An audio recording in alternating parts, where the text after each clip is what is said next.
This is Kyle Wright, and you're watching On Deck with Tyler Redmond. Hello, baseball fans. You're watching On Deck with Tyler Redmond.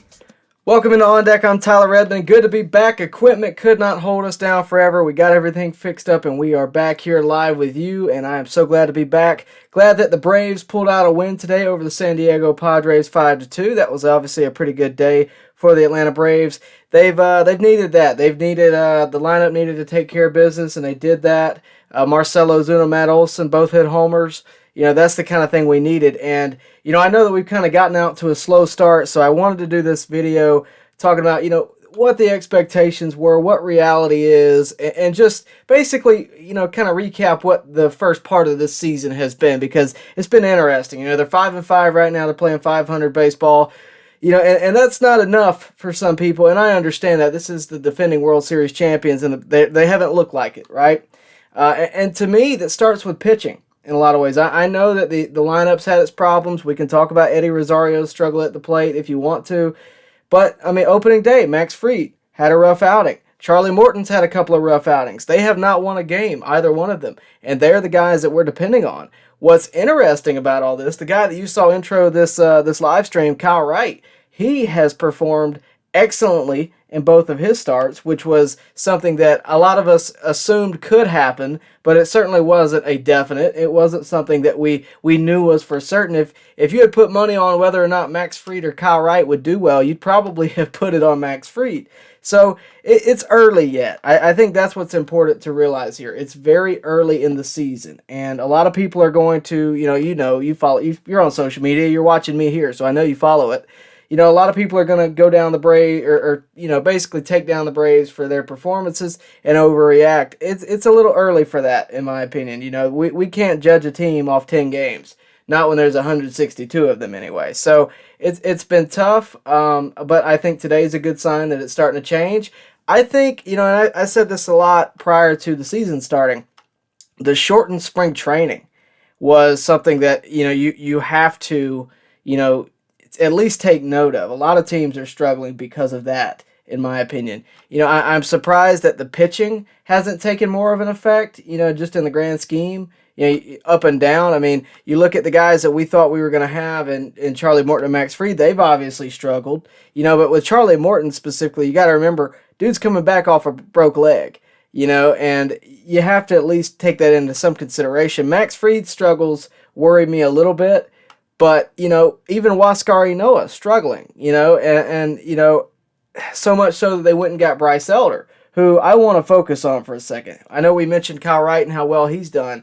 Bryce Elder in his MLB debut was fantastic. And I know a lot of people knew how good this guy was. I knew how good he could be.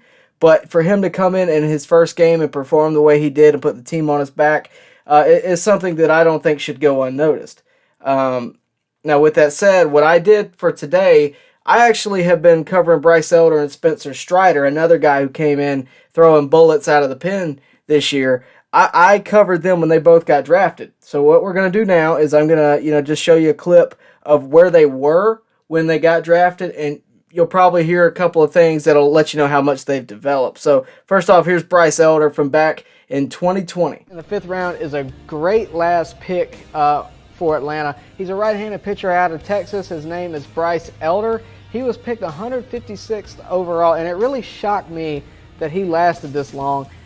It may really be a steal. He was ranked 109th on the MLB pipeline, so it was a bit of a surprise for everybody that he lasted so long. With that said, the Braves may have gotten a starter for the future. Obviously, they're going to be looking for that with their pitching staff. So without a doubt, Elder's top pitch is his slider. That's what everybody said. A lot of scouts consider that slider to be the best one available in the entire draft.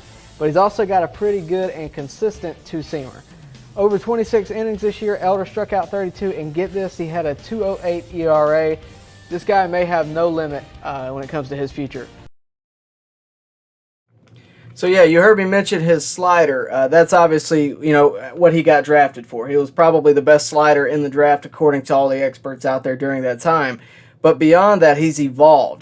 That's not the guy that we have right now. We have a 5-pitch pitcher. Not all of them are elite pitches. Probably none of them are elite anymore. But they're all pretty good and they're all serviceable. And we saw them all at work the other night. Now, he obviously hit a wall in about the 6th inning. I think we all kind of saw that. He gave up a couple homers.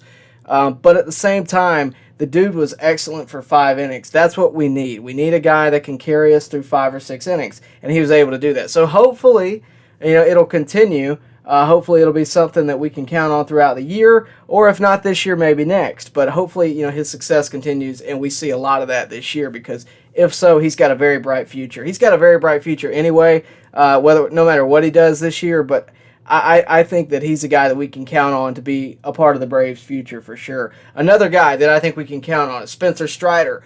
A lot of you guys love this guy in the minor leagues, and a lot of you guys have loved him since he came up. I'm your Huckleberry, all that good stuff. It's been fun to watch. When he's coming in and throwing 100 miles an hour, triple digits, that's fun to watch. And as fun as it is to watch, the dude's having results. So, so much so that I went ahead and got this, I went ahead and did a separate video on it, clipped it from the live stream, and it did well. A lot of you guys have a lot of hype around Spencer Strider, rightfully so. So here's what we're going to do. I'm going to show you what I said from back then, and I'll talk about that, and then I'll show you what I've said so far this year. So here's Spencer Strider back when he got drafted in 2020. So from there, we're going to move on to the pick of the 4th round. Right-handed pitcher Spencer Strider was the overall 126th pick, of course, in the 4th round for the Braves. This guy comes out of the ACC with the Clemson Tigers. He's 6 foot, 195 pounds. He, too, missed some time with injury, though. He was recovering from Tommy John surgery throughout all of 2019. He seems to have fully recovered, though, touching 97 miles per hour while pitching for Clemson this past March. This year, though, he had an ERA of 4.50 and struck out 19 over 12 innings this year. If you're wondering, that's averaging 1.6 strikeouts an inning, while also averaging 12.7 strikeouts per 9 innings. So if you're wondering about any weaknesses, as all of these prospects are going to have, it is noted that command has been a problem. He is responsible for 38 walks in 63 innings throughout his college career. So look for that to hopefully improve over the next couple of years before he makes it to the main roster. So for a guy who fully recovered from Tommy John surgery to be able to throw 100 miles an hour, obviously, he's fully recovered from that. That's not even a concern anymore. But I mentioned his command issues. So far, we haven't really seen him. We haven't seen him walk a lot of guys, but we've seen a lot of strikeouts. And I mentioned that 1.6 strikeouts averaging throughout his college career. And obviously, that's good. But he has been able to use that, even in the major leagues since his debut. Again, hopefully it'll continue. He's a gunslinger out of the pen. If he can do that and add to what the Braves already have in the pen, we've talked about the pen extensively and what it could be on paper. You throw in Spencer Strider on that, it's going to be exciting. So here's basically a reaction right after his debut from the other night. This is Spencer Strider once again a couple of weeks ago. I thought Spencer Strider was one of the best surprises that we could have gotten on opening day. His performance was awesome. 2 innings, he faced 6 guys, he struck out 5, and Votto, I think, flew out. So obviously a really good night for the young pitcher in Spencer Strider. Hopefully it's the start of a great major league career. I thought that was, just a great outing by him. Spencer Strider looked absolutely phenomenal tonight. He looked like all the hype, that we've heard. And all of what we've seen. I was a little bit worried that once he hit the majors, he would, that nervousness would creep in, or he looked like he belonged. And, if that's how he continues to look, then I think he very well might find him a spot on the roster even beyond the 28, turning into 26 man. So again, just an absolute dominant performance for someone so young and someone so new to the majors. Hard to know if it's going to continue. Hard to know if it's going to be on a consistent basis that he's able to perform like that. But so far, he's been very exciting out of the pen. Again, that's Spencer Strider. And I think that's what's so surprising about all of this. We've mentioned, the expectation versus reality. The expectation was you were going to have a front 3 in Ian Anderson, Charlie Morton, and Max Fried. And then the back end of the rotation was going to be the question mark. So far, it's been the other way around. Now, it's going to change. It's going to hit a point where we can count on Fried, Morton, and Ian Anderson to give you a solid start and probably win a lot of ball games and maybe some more question marks on the back end, because you're going to see some fluctuation from such a young staff on the back end of the rotation. Now, I don't know that it's going to be, Bryce Elder. I don't know that it's going to be Tucker Davidson, but so far, those guys, have performed as well. Bryce Elder, Kyle Wright have been the standouts, but don't forget how many guys you got on just the on the cusp of making the rotation. You got Waskari Noah, who obviously had a rough outing, probably due to the lack of time in spring training, but also Tucker Davidson, Kyle Muller. These guys are not pushovers. They're good guys. They're good pitchers. And we saw a little bit of Kyle Muller last year. The guy can perform. And you know what? I tend to believe that he's going to make the roster probably next year and be an influential part of it. He might make it this year pending an injury or something. So we'll see what happens. But not to mention, I guess I should mention this, Mike Soroka could very well come back this year. And we don't know what he's going to look like. We don't know how he's going to perform. But he's been pretty solid, in his career too. So we'll see what happens there. It'll be interesting to see what happens when Soroka returns. But again, expectation versus reality. I think we all expected the Braves to come out and just dominate at the plate because of how hot they were last year. Hasn't really happened that way. Rosario has struggled. The Braves lineup really up and down has had nights where they just couldn't touch a ball. Guys that haven't are pretty interesting. Austin Riley, who looks like himself, looks like Austin Riley did last year and has performed pretty well so far this year. Ozzie Albies has looked good at the plate. But the two guys that I really want to focus on are the guys that needed it the most, the guys that really needed a good start. Number one being Matt Olson. And we've talked about Matt Olson extensively on this channel, and rightfully so. The guy's going to be a great talent in Atlanta. Now, with that said, there's always going to be the conversation of who he's replacing, right? And knowing that, you wanted to see a good start from him. You wanted to see the fans embrace him. I mean, the guy hit a homer today. He's already hit 2 this season, and he's had good performances pretty much day in, day out. But the other guy is obviously Marcell Ozuna. I mentioned to you that both of those guys needed a good start, and they've had it so far. And hopefully it continues. They've been hitting the ball hard. They've been doing good things. Hopefully that continues. Hopefully it spreads to the rest of the lineup. Most notably, I think Eddie Rosario. I told you, during free agency that Eddie Rosario was the guy that I wanted us to go get. I thought we needed to go get him. And I'll stand by that. I still think he was the guy that we needed to go get. So far, he's had a rough year. But at the same time, you look at what was out there during free agency and what he did during the postseason and what he could potentially do, throughout a regular season. I stand by it. Now, he's got to, at some point turn it around. He's got to at some point prove me right. But Eddie Rosario is going to turn this around. This is not going to be all year. This is not going to be the entirety of his 2-year contract. But if it is, guess what? We only have him signed for 2 years. The important thing that Eddie Rosario brings to the lineup, in my book, is that he's left-handed, which we don't have a lot of lefties in the lineup. And he adds that. And I think, at some point, maybe he's not a leadoff guy, not a middle-of-the-order guy. Maybe he's a back-of-the-lineup guy. But right now, he is definitely struggling. But again, I don't see this, being a consistent thing. I don't see this lasting. I don't want to put a timetable on it. But again, shortened spring training, maybe playoff hungover, whatever you want to use. I don't think this is something that's going to continue. I think he's going to get out of this, and we're going to move on. But yeah, it's definitely been something to take note of and to, you have to acknowledge it. It's definitely been something that hasn't, turned over and hit another groove just yet, and hopefully it does. But right now, Eddie Rosario is probably, the Brave that's struggling the most. But the things that need to change, again, Eddie Rosario, Max Fried, Charlie Morton, those guys have got to perform. In terms of the lineup, there's hot and cold nights, but guys, we're 10 games into the season. This is not panic time. You look at where this team is right now compared to where they were at the All-Star break last year, we're going to be just fine. Acuna's coming back early May, middle of May sometime, whether it's DH or whether he's full-time outfield, whatever the situation may be. He's coming back. That's important. And he's going to be just as influential as when he left, I think. So that's going to be a big boost. And if need be, we'll hit it up at the trade deadline. Alex Anthopoulos is pretty good about that. So I think that's something that we're definitely going to have to acknowledge at some point. But right now, I think it's good that they got a win today. Hopefully they can win, the series in San Diego. But it's been tough. They got a big series versus the Dodgers coming up. And I think that is going to be a statement series. That's the team we're the team that sent the Dodgers home last year, and there's a lot of history there. I think that's going to be a fun one to watch. But for right now, what I'm going to do is start answering your questions, so get them in. I appreciate you guys tuning in, by the way. Saw you guys tuning in early. Some of you probably saw on the community page that I lost some equipment. So some of you may know I went to a celebrity golf tournament this past week. I left some equipment up there, and it happened to be my webcam. So I couldn't do a whole lot, streaming-wise, without that. I guess I could have done just audio, but that's not what I wanted to do.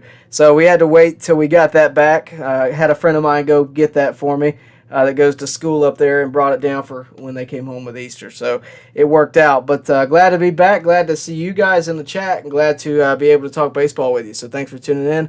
What's up, Jonathan? What's up, Jameson? What's up, Panthers? What's up, Skylar?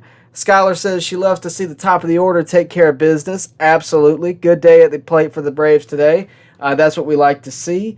Yasuki, again, good win for the Braves. Richard Davis says, let's not jump ship yet, so-called fans. 152 games to go. Yeah, there's a lot of guys out there that are worried and are already throwing in the towel, but they're the same guys that threw in the towel last year. So we'll see how it ends up.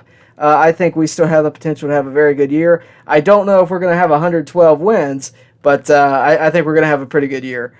Yasuki says, I'm not worried about the Braves. They will be fine in the long run. Completely agree. And I think that's the piece that the Braves fans are able to have, right? Mets fans don't have that. If any of you have ever seen Frank the Tank on YouTube, when you see him rant over an opening day loss, it's priceless, okay? I subscribe to him, and I'm a Braves guy, you know that. But I subscribe to him purely to see how Mets fans are feeling. And he's a radical. He's a radical Mets fan. But they have the fear of tanking, right? Accidentally, not on purpose. They have the fear of just pulling a Padres last year, or even what the Mets did last year. They have that fear. The Braves are able to, not have that. No matter how much the Braves struggle early on, there is always we're going to be all right. There's always a comforting feeling in knowing where the Braves are going to go, right? You have a confidence in knowing that, the Braves are going to turn it around no matter how bad it gets. Now, if you lose 12 straight or something, that's different, but you have time to fight back and get back. The Mets are currently in first place by 1 game, but it's so early it's not going to really much matter. We'll see how it goes over the next few weeks and how it ages. By the way, guys, if you could do me a favor and like the video, that really helps me broaden out to a broader audience and get the video out there. That really helps me out a lot. It helps the algorithm. It helps all that good stuff, and you guys are always so good about it, so I would appreciate it. Also, if you're watching and you aren't subscribed, please do that so you know that when I go live and when I drop a new video and all of that good stuff, please do that. It helps me out a ton for new subscribers and helps me out a ton in getting it out there to you. All right, so also let's move on. Willie T's Revival, it says Acuna is chomping at the bit. Yeah, he can't wait to go back. I almost hope he comes back and hits like 4 homers or something because he has been ready to go since the start of spring training. He's been in the batting cage. The video of him going, I'm back after smashing a ball in batting practice. He wants to be back, and there's no doubt about it. And, it's not easy watching a game at home with all your friends playing on the field and you not being there. So Acuna is definitely chomping at the bit. Hopefully he's back soon. Bill Gates says Ozuna has been hitting the ball hard since opening day. Agreed. And Matt Olson hasn't stopped hitting either. And by watching him every day, he is way more than just a homer or nothing hitter like Luke Voigt. Yes. Now, that's the perception of him, I think, by a lot of Braves fans. I've even said this, that he hits more homers than Freddie, but less average. That's not a knock on him. Freddie's, an average hitter. He hits for average. Olson is not a 200 hitter and then hits 50 homers. That's not who he is. He is about a 240 and he hits 39, right? That's where he's at. So he does hit the ball. I think, being the only lefty in the lineup, the only real lefty in the lineup right now is helping him a bit. I think having more protection in the lineup's probably helping him. And, he to be honest with you, I think he's going to hit a lot of homers in that ballpark. I really do. So it's been exciting that those guys have been able to start off so well. I saw somebody mention that Ozzy Albies has also started out well. Completely agree. Hopefully he's able to continue that. I think Ozzy, I know he hit a left-handed homer yesterday, but or the past couple of days ago. I don't know when, but he hit a left-handed homer. I think if he hit right-handed, he'd be an MVP. I really do. But we'll see how that ages. But Ozzie started out well. There's been a lot of good things. Even with all the stress and aggravation, there has been a lot of good things. I mentioned that in the Spencer Strider video. There's been a ton of things that, since opening day that have, had the potential to make you mad, but it's also been things that you can look at and say, well, I can see how that, that's why they did that. And it's been good things. No matter what you see on Facebook, no matter what you see on Twitter, there is good in what the Braves are doing right now. I mean, they're 5-5. Those 5 wins had to come from somewhere. All right, let's see. It looks like Bill Gates says, yeah, Braves have the best 1, 2, 3, 4, and 5 in baseball thus far. So far, we'll see what happens. SIE, that's a name I haven't seen before. Good to hear from you. Glad you're here. He says, Braves all the way. You're in the right place, man. Hope you'll subscribe. Golovkin says hello, and he also says it's a marathon, not a sprint. Completely agree. That's a phrase we use on this channel regularly. We are not I pride myself on not panicking. No matter what the situation may be, I really do. And so far, it's treated me well with the Braves. They've been able to, manage their way out of any sticky situation in the past couple of years, especially last year, obviously. So we'll see. But I completely agree. I think at the end of the day, my postseason bracket hasn't been broke yet. That's the best way I can put it. That they haven't, it's so early on that, he's definitely, it's so early on in the season that you're not gonna, it's nothing to worry about just yet. All right, I hear you. It's more like 270. I understand. I hear you there, RLP and SIE. They're picking on me because I said the wrong number about Olsen. I apologize. I'm rattling off numbers on the top of my head. I don't have the ability to look up everything. I do apologize there. I'll take your word for it. Again, I can't really look at it right now. I'll go with 270. Elijah also says that the Braves have the most hard-hit balls in baseball, and they have given up the third least hard-hit balls this year. It shows that a lot of this is bad luck. Alex Dickerson is the unluckiest in MLB. It's funny you say that. Last year, I did a video on Austin Riley where I said credit where it's due Austin Riley, and a lot of that was bad luck because he was hitting the ball well, he was hitting all fields, and it just was getting caught. It was right at somebody, whatever the situation may be. Hard hit ball, all those stats. And I think a lot of it is hitting the Braves all at one time, much like it did last year. And it is what it is. I don't know that, I don't know that it's unluckiness. I don't know what a lot of it is. A lot of it is luck, but I think they'll turn it around, and it can't last forever is the way I view it. Rick Prada, good to hear from you, man. He says, good afternoon from California. Good to hear. Hey, man, appreciate it. Did you go see the game today, Rick? Is that what you were doing? He wants to know how Michael Harris is doing. Michael Harris, there hasn't been a bad word out there about Michael Harris, has there? I mean, I haven't seen anything lately, but again, it's early on in the season. It's also early on in the minor league season. I don't know if he's done anything worth note. I haven't looked at his stats. I guess I can try and see what's out there. But at the end of the day, I mean, it's hard to know exactly. Because even minor league stats are also like, it's hard to gauge how much a minor league stat is really worth. I'll try to see what I can find out for you, though. 2022, he's got 29 at-bats, 11 hits, so he's doing pretty well. 4 RBIs, a 379 average, a 419 on base. No homers yet, but 2 stolen bases. So I would venture to say that he's doing pretty well, is what I would say. So I'm excited to see him and his future. I really am, much like I am a lot of the Braves prospects. All right. Elijah Smith says, when it goes to a 26-man roster again, who do you think goes down? Newcomb, I think, will end up being DFA, but who do you think is the other guy to go down? O'Day is playing too well, in my opinion. I would agree with you. Let's take a look at the opening day roster. This is something that I haven't updated, so it's changed.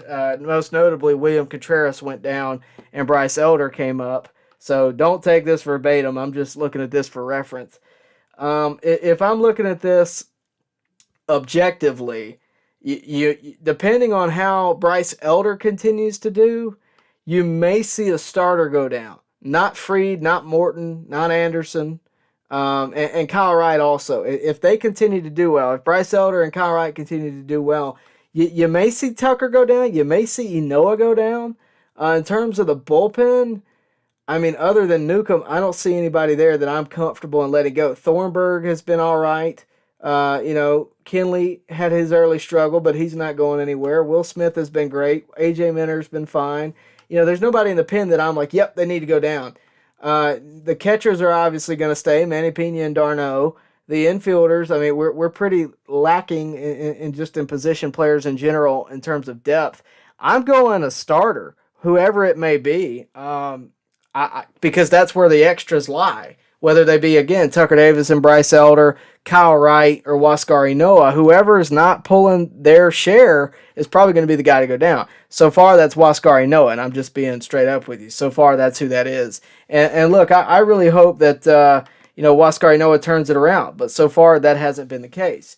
He struggled early on. That was one of the biggest questions I had prior to the season was whether or not Waskari Noah could turn it around, because we saw what the first half of his year was last year, and then we saw what the second half was after he came back from breaking his hand, and they were two different people. And I need to see, for him to stay on the roster, I need to see a great start out of him. I need to see something that makes me have faith that, it can change. And I'm not saying that it can't, but that's the guy right now. If you just, made me answer, that's the guy that I'm choosing, because you're right. O'Day's playing too well. And I think a lot of people jump to say, well, we're just going to go to the pen and send somebody down from the pen. Not always. I mean, there's value in starting pitching, but there's also a lot of value in that pen, especially the Braves bullpen. I get that the assumption would be that another bullpen guy's going down because they only pitch one inning. But if you have 7 or 8 starters, that's who's going to go down. Whoever's, not doing the best. Let's see. SIE says he definitely subscribed. We appreciate that. We do, and we hope you stay around and watch the rest of this stream. Pat Rogan says, do you think that the Braves ever bring back the old chop music? It fired up the crowd more. I completely agree with you. I hope they do. It's kind of a weird subject. You guys see the TP back there. That's signed by Chief Nakahoma, who's a friend of mine. You can ask me how I feel about it. I think it's great that the Braves embrace that, culture, but I'm also not a part of that culture, and it is what it is. There's a lot of opinions out there about it. Mine is pretty much, if you really want to know, I've answered this before. I'll be glad to do it again. I don't mind speaking on it. I just mentioned I'm friends with Chief Nakahoma. I get my opinion straight from him. He thinks it's honorable what the Braves do. He appreciates it. And everybody that's around him and his, I guess you'd call it community, appreciates it as well. I can't speak for everybody, but he loves the history of it. He loves what he did with the Braves, and that is what it is. It's going to be something that, I really don't like to get political and in the social arguments, but that's my opinion on it. In terms of playing the music, I don't know. I think the Braves, call it what you want, but they have to deal with PR. They have to deal with public relations, and if you have people constantly writing nasty articles about you because of a music you play, it is what it is. The chop's still there. They still do, that drum beat. It still exists. It's definitely not as engaging. It definitely kind of it doesn't have the same feel as it did a few years ago, right? I'll give you that. I hope they bring it back. I really do. Thanks for that question. Bill Gates says Ozzie needs to stay in the leadoff spot until Acuna gets back, and who knows, maybe he moved to the 2-hole when he returns. Braves have the best lineup in MLB when healthy. I agree. I think, Rosario's not there yet. I said a few weeks ago that Rosario is the quintessential leadoff guy, and I think when he's performing, he is. But right now, he's just not able to do that. So, yeah, Ozzie's there for me right now. I don't know if he's the 2-hole because I really like, I really like Riley being in the 3. I really do. And balancing it out a bit there and righty-lefty right after Olsen. And Ozzie, the thing about Ozzie is because he switch hits, you can place him later in the lineup to kind of throw in some variety there with all the righties that we have. So, no matter how you slice it, the Braves have a really good lineup. So no matter what order you put them in, it is what it is. But it will be fun, like Yusuke Knight says. It will be fun seeing Ronald back in the Braves lineup again. Remember, guys, to like the video. I do appreciate it. Make sure to subscribe. All of that good stuff. A lot of you guys are tuning in. On your way in, please make sure to like the video so we can broaden the audience. All right, let's talk about what Richard Davis says. He says Acuna comes back on May 5th. The Braves take off then, well, just like we added someone new. Like Ozuna, he will have something to prove. I don't know if he's got as much to prove because nobody could have predicted what happened to him last year. I mean, he it's a different situation, obviously. But, yeah, I definitely think he wants to come in and make an impact without a doubt. I think that's, goes without saying. But at the end of the day, Acuna is going to come in. He looks healthy to me. And I'm not seeing him every day. I'm not, out there every day with him. I think that I appreciate the fact they're not rushing him, but at the plate, in batting practice, he seems healthy. I think he's going to be healthy when he comes back. So we'll see. They don't need to push it or anything, but we'll see. We'll just have to see. I can't wait either. Richard Davis says DeShields and DeMerit are doing pretty good in the minors as well. Yeah, I'd heard that. I haven't really, like I said, I haven't really gone and looked at the stats. I mean, based on what Michael Harris is doing, Michael Harris is going to move up throughout the minors pretty quickly. Richard Davis says, oh yeah, Tucker did get sent down. Appreciate that. So yeah, I go Inoa there. Let's see. Bill Gates, how do you feel about Kenley getting big league by the ump by not letting him do his normal warm-up routine? I'd like to see a John Boy breakdown of that. That's what I'd like to see. But I who cares? I mean, really, like, at the end of the day, umpires are, no matter who they are, have a job to do. But I think they kind of get a little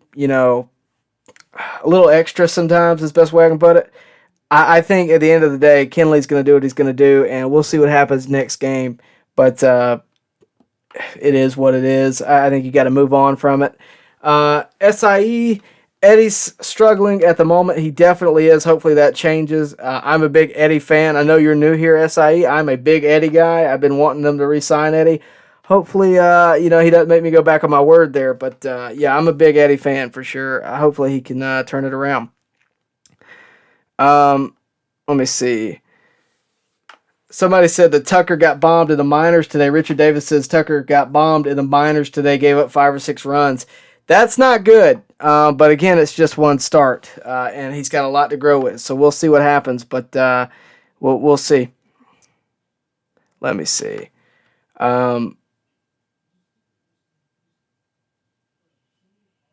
RLP, appreciate that comment about my opinion in the traditions of Native Americans in the Braves organization. I appreciate that. Bill Gates says, forget the LA Dodgers, and Bill Plush, they made a big deal about the chop.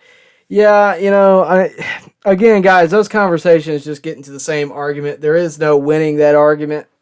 Much like, the Pete Rose in the Hall of Fame, people are going to have their opinions. No matter, and it turns into the same argument over and over again. I'll tell you, my opinion to me doesn't matter. I take the opinion of what Chief says, and I use that to get out of those conversations a lot of the time. But that's how I feel about it, and I'll stand by that. Let me see. RLP says, Tyler, do you really stand behind your statement on Twitter about Eddie batting 0 for 700 and you still being okay with Alex going out and getting him in free agency? Or would you say, well, maybe we should have done it a different way? So here's what I meant by that, because I know what you're talking about. I wish I could pull it up, but I can't. I tweeted the other day that even if Eddie Rosario went 0 for 700, I would have been all right with AA going to get him in free agency. There's a reason. I was partly being sarcastic. Obviously, if he goes 0 for 700, I'm going to be irritated. But, I was being sarcastic. However, yes, because with what we knew at the time, it was a good move. Right? So if he goes 0 for 700 this year, if he just has a terrible year this year, what we knew at the time, it was a smart move, right? There's been some moves that we've made that didn't age well, but they were smart moves. Richard Rodriguez is a perfect example. It was a smart move at the time. We needed bullpen help. Who would have known that our bullpen would be the strongest part of the World Series team? But that was a smart move. You can't predict the future, right? We don't have a crystal ball. So prior to us getting Eddie Rosario, yeah, I'll take that any day of the week. over anybody else. Really, I don't care what the numbers are. That was a smart move. It's what the Braves needed to do. It's what they wanted to do. It was affordable. We got him for 2 years to bridge the gap for Michael Harris. It was a smart move. Now, again, if he goes 0 for 700, he's probably not going to be on the Major League roster. I would hope not anyway. But, yeah, I think he's going to break out, right? And I think that's what I was really trying to get, the point across there was the overreaction for 10 games into the season is a bit much. I mean, you're talking about a guy whose stats last year during the postseason were phenomenal. And, you can say what you want, but I mean, this is last year's 2021, okay, 259 average. Look at the back of the baseball card sometimes, guys. You know what you're going to get. And he was injured for a lot of this year. So look at the home runs to go up. I mean, the back of the baseball card, I get players fall off all the time. I get that. But when you have a guy put up these numbers in the NLCS, yeah, I'll stand by going out to get that guy. I don't care what happens, in the future. What we knew at the time, what AA knew at the time, he did what he could. And he got a great deal, 2 years, $18 million.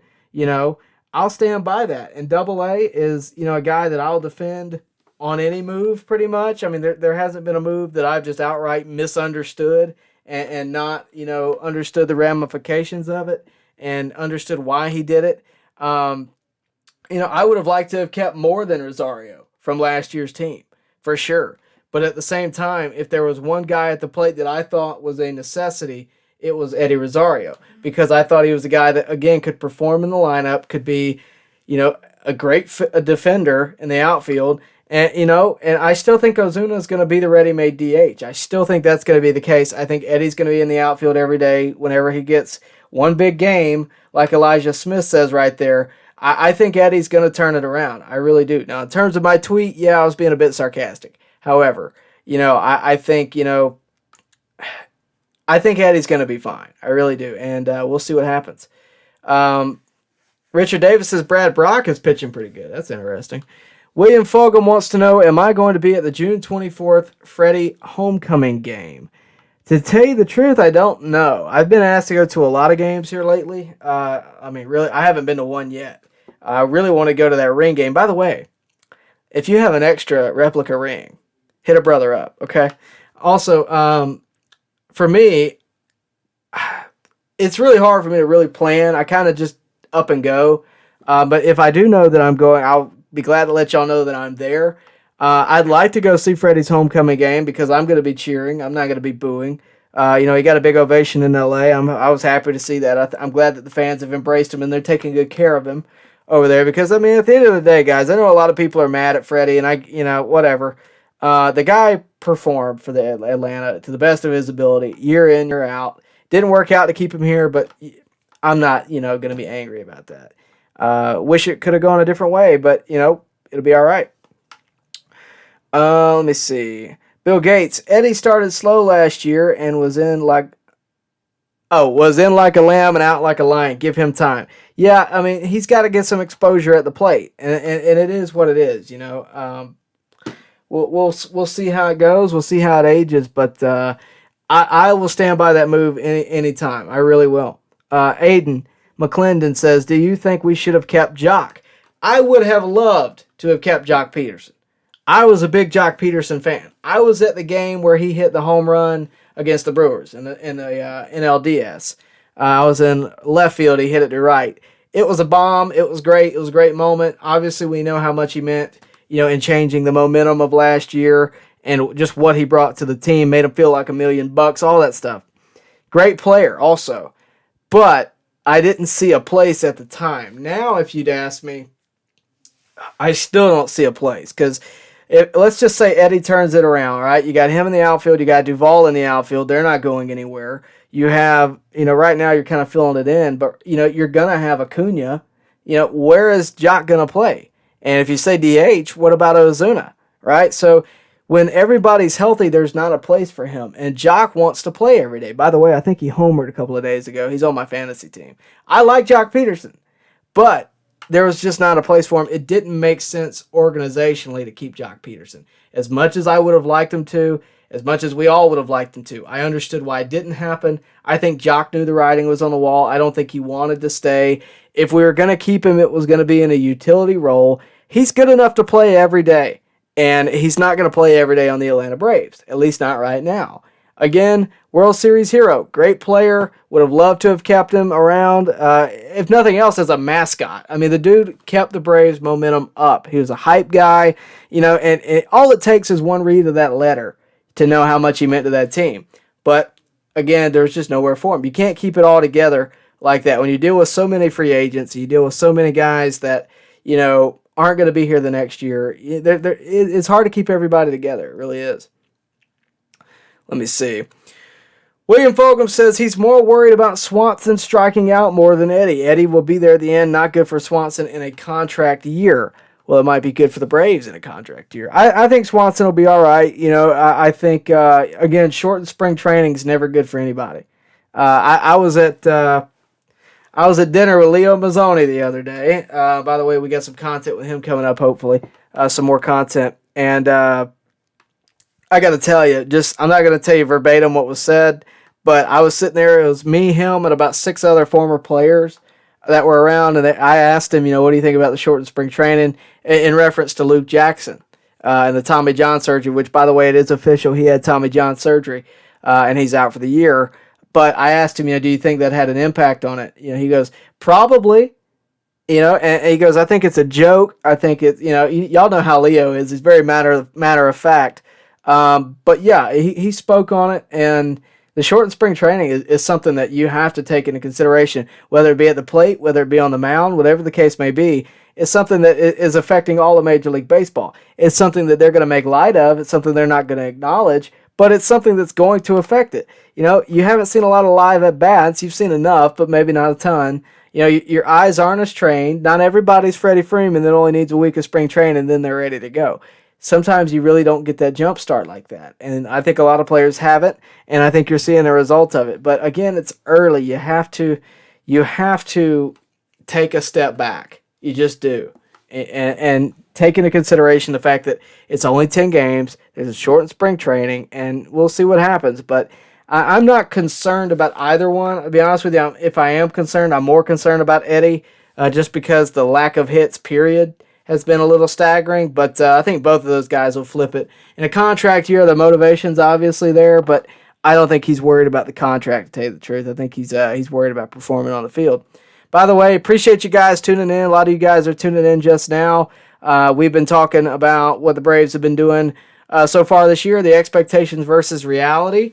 I may go back and hit you with what I covered earlier, but I'm going to try to get through as many comments as I can. If we hit a point where I'm out of comments, I'll circle back and let you guys hear the content that we aired earlier about the expectations versus reality. But if you'll do me a favor, since you're just now tuning in, hit the like button. It really helps me broaden out and get to more people just like you who tune in later. It really helps me out a lot. So would appreciate that, and do appreciate you tuning in, period. William Fulgham says Freeman belongs in a ring of honor. Yeah, I mean, he's definitely a guy that, you have to appreciate. You have to, whether you like the fact that he left or not, you have to appreciate what he did. And I think SIE says it perfectly there. You cheer for him in that first at-bat, then after that he's your enemy. You can boo him all you want. But that first at-bat, I think Braves fans, I think you need to show some class and appreciate what he did for you. RLP, you hit me up. I don't have your social, so you hit me up, okay? Whether that be on Instagram, email, whatever. Hit me up, and I'll be glad to, pay you a little bit of something for that. We got a super chat, so I got to skip you. I'm sorry, chat. I got to skip you. We got to go to the super chat.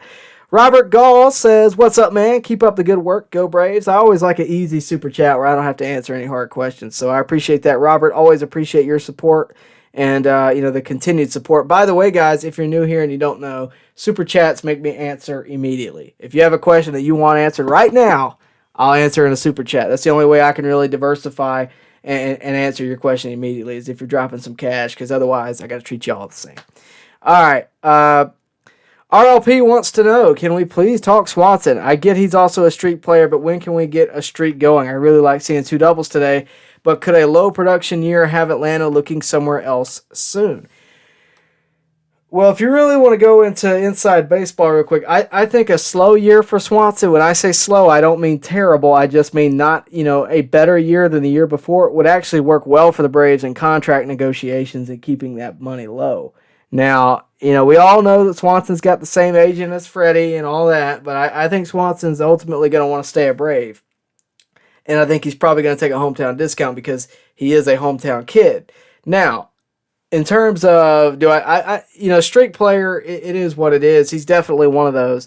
But Swanson gets better every year. It's so early on. We can't just predict what his year is going to be based off 10 games, right? You have literally 150 more or 152 more. So it's hard to know. I think he'll break out. I think Eddie will break out. Anybody that hadn't is going to have times of success. So we'll see what happens. I think if you look at the back of his baseball card, you're probably going to see a year like that. And I get players fall off and players have bad years, but I don't envision Swanson coming off a World Series having a bad year. I mean, he's in the prime of his career. He's not going to fall off like that.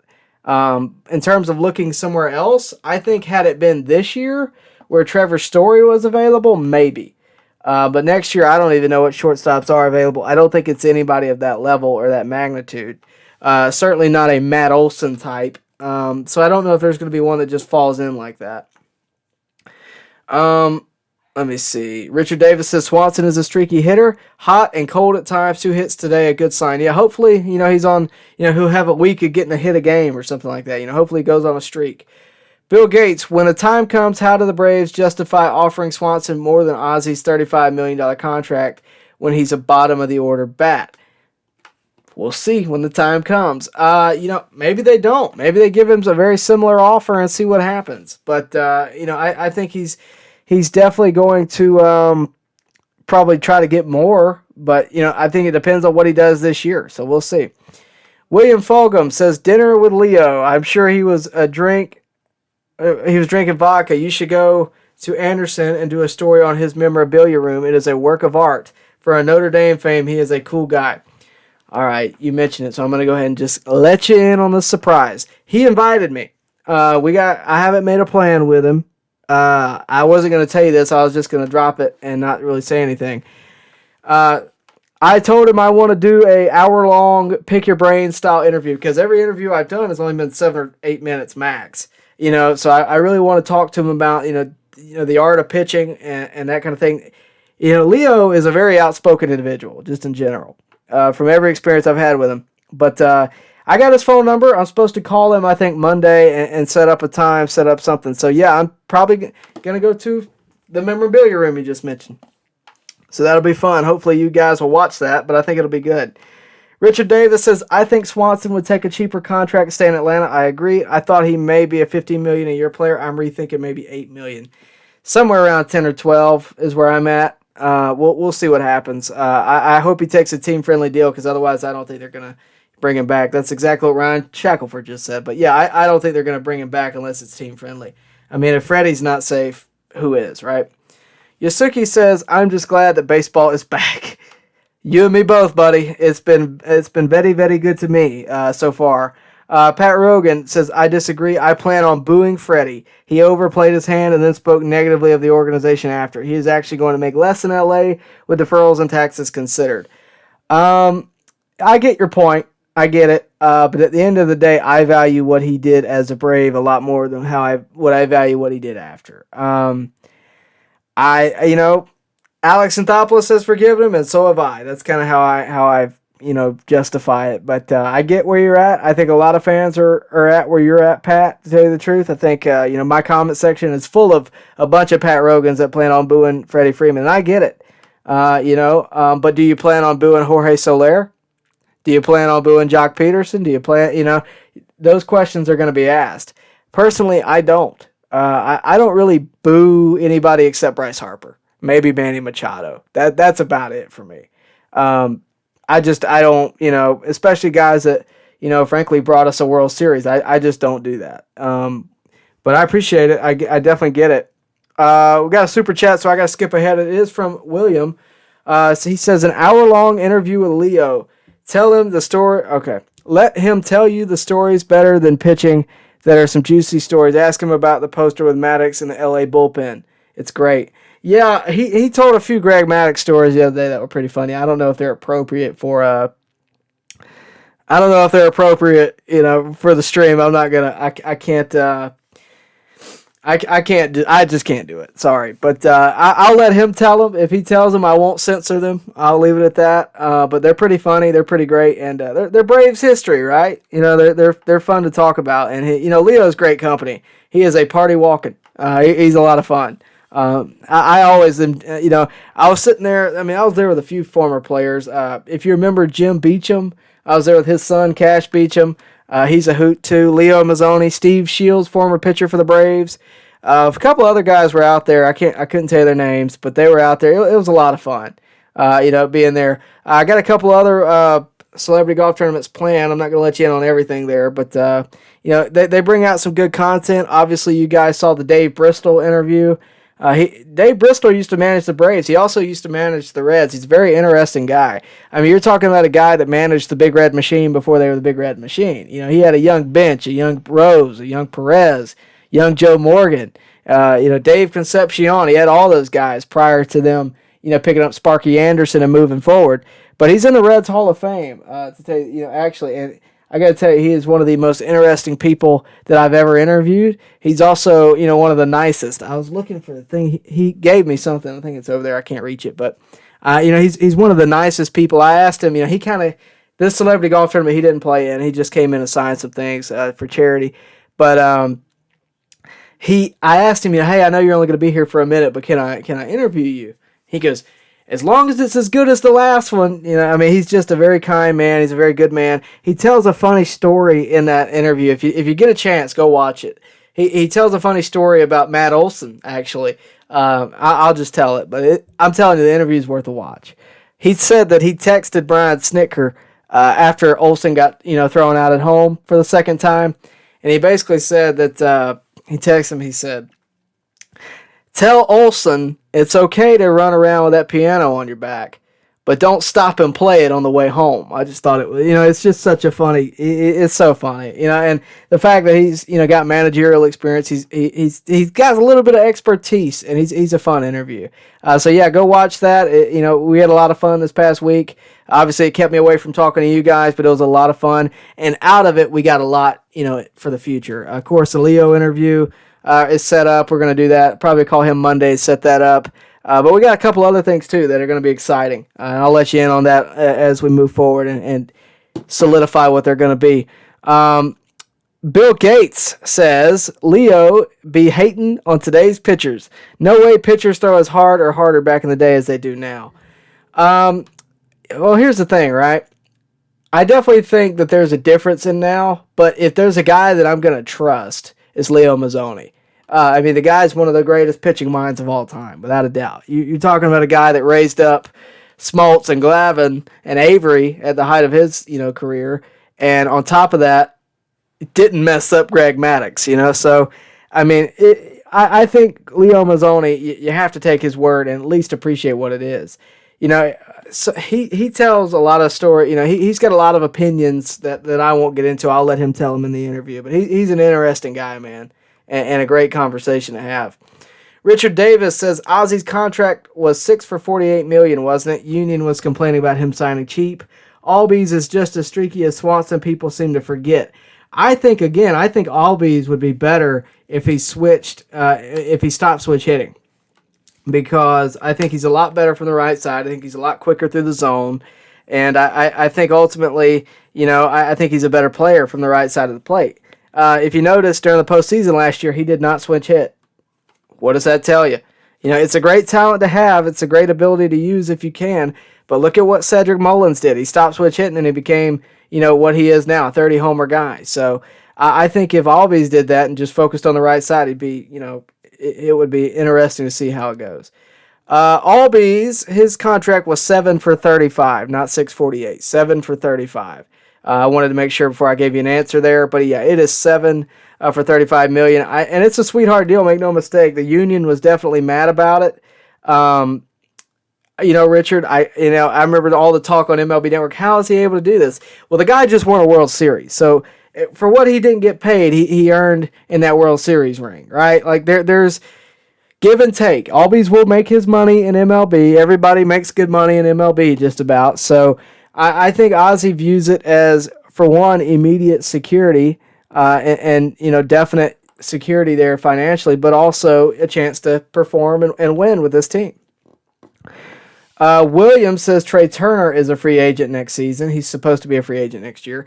That would be interesting because I'm a big Trey Turner fan. I mean, I don't think there's a better player out there right now. And I know that's not something that a lot of people would agree with, but I think he is one of the best players out there. I really do because, I mean, this is a guy who, for one, can hit, is the fastest guy out there that can hit.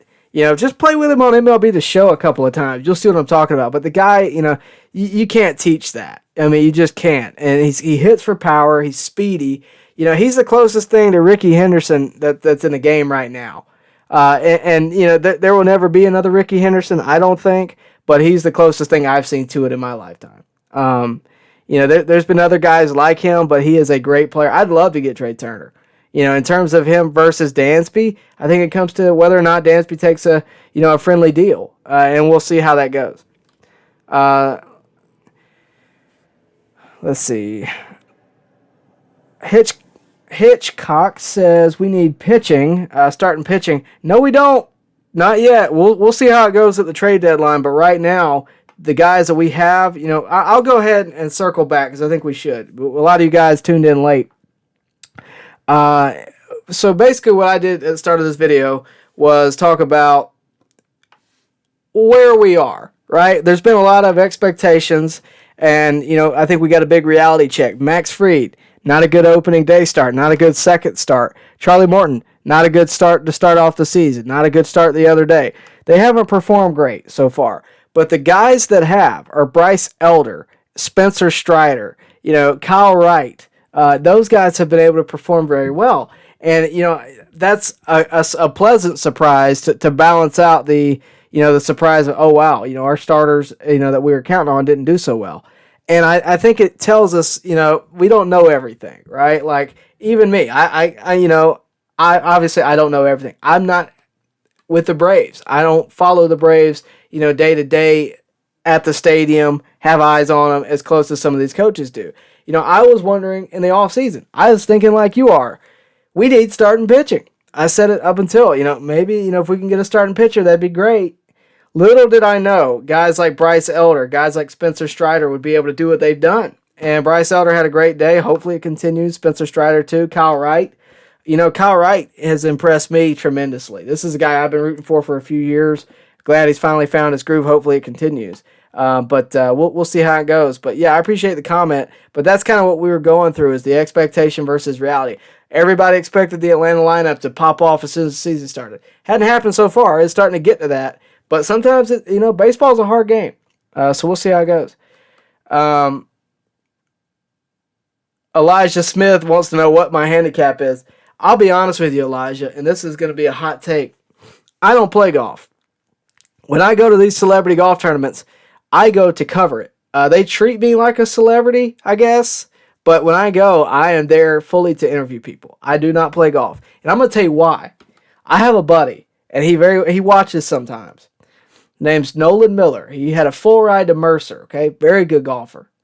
He was good from the time he was 3 years old till now, okay? And he plays almost every day. Great golfer.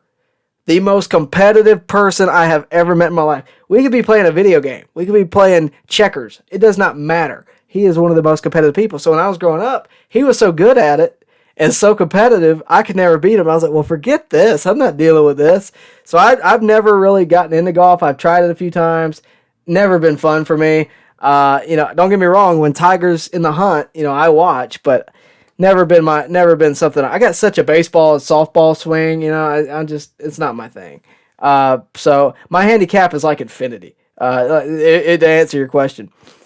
Daniel Fowler says he got the World Series replica ring off eBay and will be getting that Jackie Robinson bobblehead giveaway.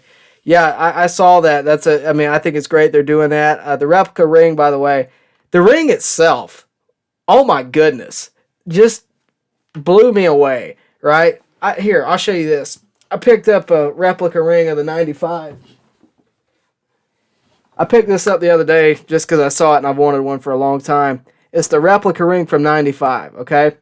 You guys have seen the ring for this year. Look at this thing, okay? That's a very nice ring, right? This is just a replica, by the way. This isn't real. I'm not even going to try to lie to you. But it's replica, right? It's metal. It's nice. It's great. Wonderful. But the ring itself, the design is nice. Fast forward 25 years or whatever it's been since 95, and they got this thing that is, oh my goodness. I mean, the art into it, the amount of diamonds on it, all that stuff. I mean, it's absolutely phenomenal. Glad that the Braves are leading the charge there. But yeah, if anybody, RLP, hit me up. If you got one, let me know because I want one. Let's see what we got. I appreciate that, Daniel. Jamison Taylor, that was a good win for the Braves today. Yes, it was. Jeff Berry says, I feel like Ozzie could get the 30-30 or better if he gets hot this season. I think the same goes for a lot of the players. A lot of people want to know how many Braves are going to hit over 30 homers. I'll tell you some definites, okay? Riley is going to hit over 30 homers. Ozuna is going to hit over 30 homers. Duvall, more than likely going to hit over 30 homers. And there's more than that. I mean, who did I mention? Riley, Ozuna, Duvall. I'll go, obviously, Olsen, if I didn't mention that already. I think Ozzie's more than capable. I mean, I really do. And if he's protected in the lineup, then yeah, I completely agree. Let's see. Trey is a Luke T. That's a name I haven't seen before. So, Luke, if you're new here, please subscribe. Trey is a 5-tool player. Completely agree. And I think he's, somehow or another, he's still underrated, and I don't understand it. I mean, I think a lot of people just look past Trey Turner. I mean, I think Trey Turner is awesome. I mean, I think he's a great player. And I think, again, he's underrated. Appreciate that comment. Bill Gates says, Bill Gates, get that out of here. I can't do that. Sorry. Richard Davis is, if Noah don't pitch good, his next start Monday, he may go down. Elder or Strider might be the odd man out. I don't know if they want to give up on Nuke yet. He will get picked up. He definitely will get picked up by somebody. I mean, the potential has always been there for Sean Newcomb. I mean, I hate to say that he's going to get sent down, but I mean, I can't, I can't, say that they haven't given him his chances, though. But, I mean, he's the guy that I'm looking at going, well, that's the guy they're probably going to send down, right? Like, anytime we're up by 5 runs, anytime we're down by 5 runs, you can guarantee Sean Newcomb's coming out to pitch. It is what it is. But, yeah, I think he's definitely going to get picked up. SIE says, bye, I got work tomorrow morning, got to get some sleep. I got work in like 4 hours. Go ahead, I'll let you go. Elijah Smith, golf is always better with a couple of beers. That might be my problem, Elijah. I don't drink, so maybe that's my problem. Maybe if I did, I'd enjoy it a little more. I love going to the tournaments and meeting people. That's kind of what I do there. Phil Necro was there a few years ago. You all know that.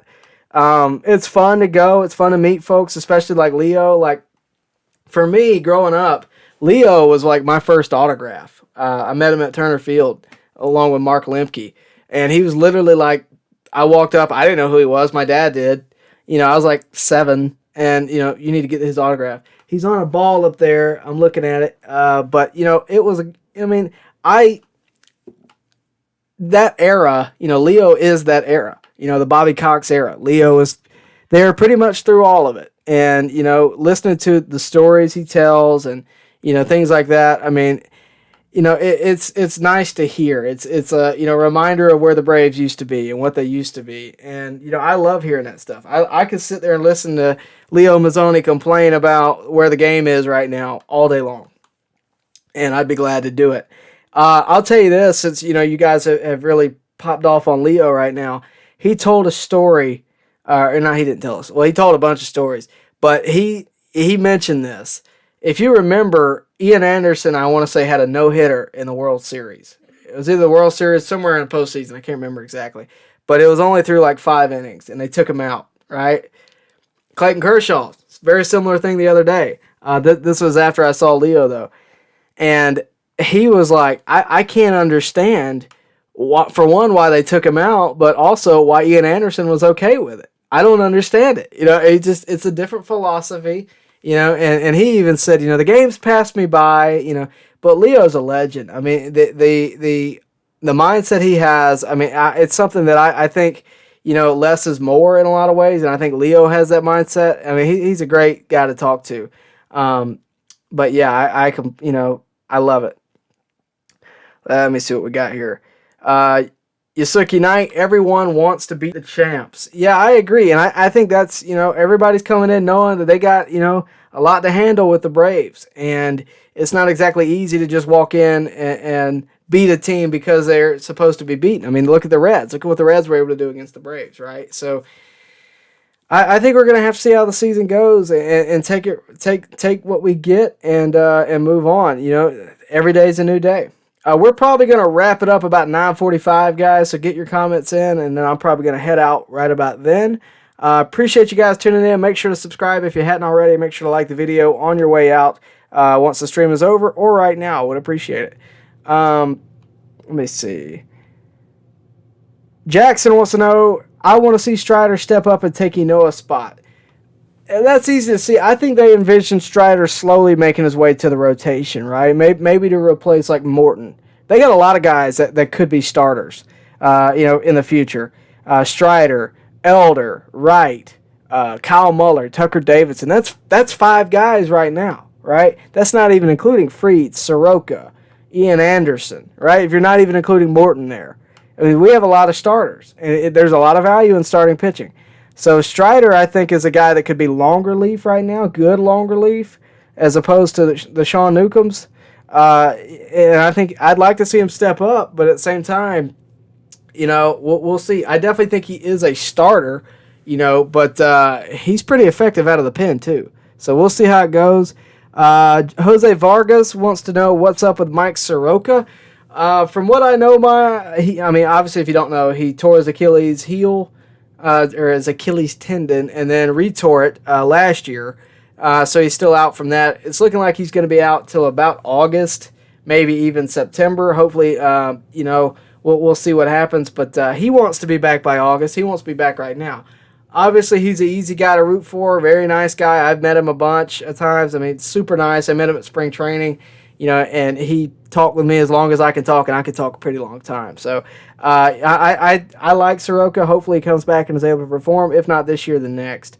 Jackson says he's high on Muller. I think he figures it out with more experience, similar to Wright's situation. For sure, I think they want to hold him off and make sure he's good to go, because Kyle Wright, as well as he's doing right now, we all know has struggled, has had days where we thought he's done, and it's not fair to him. He was never ready. When he got pulled into the postseason in 2020, he wasn't ready. It wasn't fair to him. But we had no other option. He was the best option we had, and we were hoping for the best. And I don't want to see Kyle Muller go through that. That's why I appreciate the fact of how much pitching we actually have. Think about it. I'm just going to count. Fried, Morton, Anderson, Wright, Enoa, Muller, Davidson. I'm sure I'm forgetting somebody. Hang on a second.